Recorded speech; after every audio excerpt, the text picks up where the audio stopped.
Scan for Sovi, your AI bestie. I got your back. Finding the derivative of a piecewise function at a specific point is actually super fast if you know exactly what to look for right now.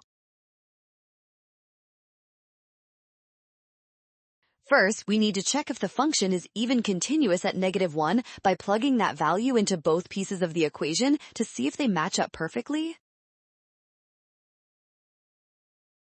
Since both sides equal 0, the function is continuous, but now we must calculate the left and right derivatives to ensure the slope is the same from both directions here.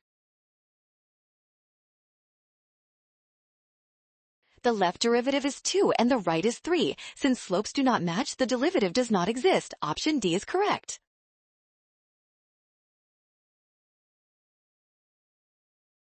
Well done! Scan now. Avoid the rush and watch your signs. Trust the given conditions and check your steps to find the right answer.